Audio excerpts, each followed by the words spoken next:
Hello friend, welcome to Jhilam's kitchen. আজকে আমি তোমাদের সাথে শেয়ার করতে চলেছি ডিম ভাপা রেসিপি।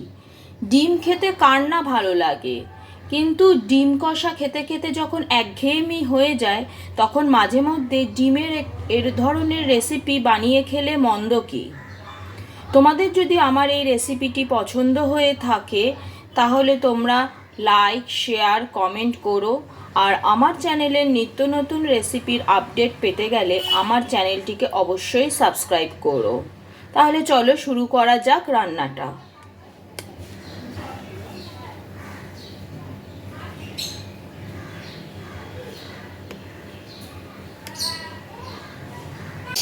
ডিম ভাপা করার জন্য আমি প্রথমে কটা ডিম সিদ্ধ করে নিয়েছি।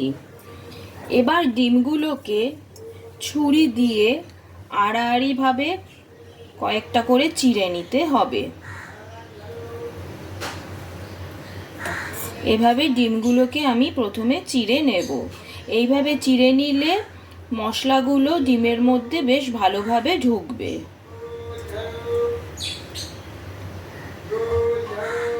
এভাবে আমি সবকটা ডিমকে চিড়ে নিলাম। এবার কড়াইতে খানিকটা তেল নিয়ে তেলটা গরম করে নিলাম। এবার ওই তেলের মধ্যে ডিমগুলো দিয়ে দেব।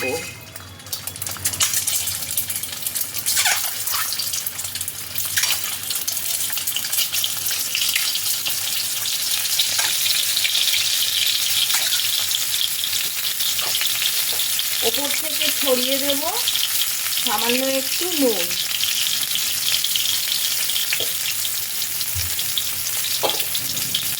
এবার ডিমগুলোকে হালকা করে ভেজে নিতে হবে।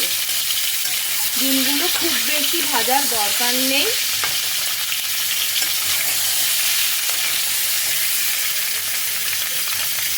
ডিমটা না ভেজেও আমরা এই রান্নাটা করতে পারি, কিন্তু ডিমটা ভেজে নিলে রান্নাটার স্বাদটা ভালো হয়।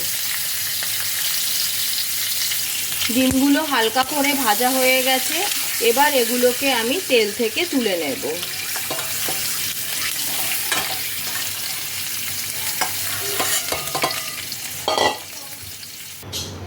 এবার আমি একটা বাটিতে নিয়েছি সর্ষে বাটা। এখানে আমি 2 টেবিল চামচ কালো সর্ষে আর 1 টেবিল চামচ সাদা সর্ষে মিক্সিতে নিয়ে সাথে 2টো কাঁচা লঙ্কা আর 1 চিমটে নুন দিয়ে ভালো করে একটা পেস্ট করে নিয়েছি। এবার এর মধ্যে আমি দিয়ে দেব পোস্ত আর নারকেলের পেস্ট। আমি এখানে 1 টেবিল স্পুন পোস্ত নিয়েছি আর একটু নারকেলের কুচু নিয়েছি, নিয়ে একসাথে ভালো করে আরেকটা পেস্ট তৈরি করে নিয়েছি। এখানে নিয়েছি 3 টেবিল স্পুন টক দই। টক দইটাকে ভালোভাবে ফেটিয়ে নিয়েছি।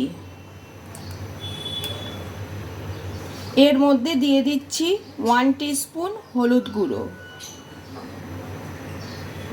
দিয়ে দিচ্ছি স্বাদ অনুসারে নুন, দিয়ে দিচ্ছি সামান্য একটু চিনি,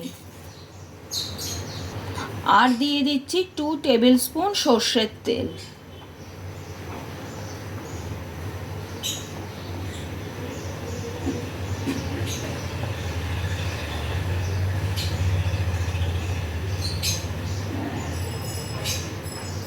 এই সব কিছু দিয়ে তাকে ভালো করে মিশিয়ে নেব।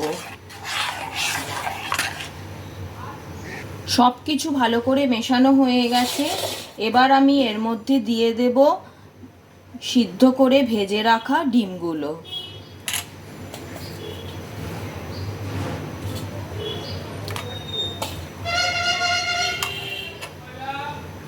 ডিমগুলো দেওয়ার পর ডিমগুলোকে ভালো করে মশলার মধ্যে মিশিয়ে নিতে হবে।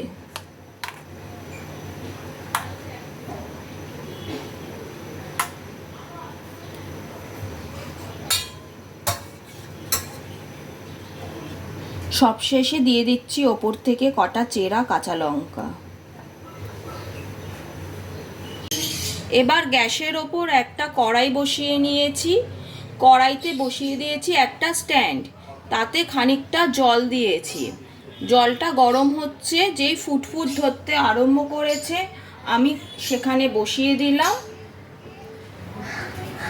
ডিম শুদ্ধ বাটিটা। এবার বাটিটাকে একটা ঢাকনা দিয়ে ঢেকে দিলাম। এবার পুরোটাকেই আরেকটা গামলা দিয়ে ঢেকে দিলাম। এবার 15 মিনিট অপেক্ষা করব। ফিরে এলাম 15 মিনিট পর। ঢাকনাগুলো খুলে দিলাম। আমার কিন্তু ডিম ভাপা একদম তৈরি। তবে আরেকটু ঠান্ডা হতে দিতে হবে, তা না হলে এই বাটিটা এতটাই গরম যে এটাকে ধরে নামানো সম্ভব নয়।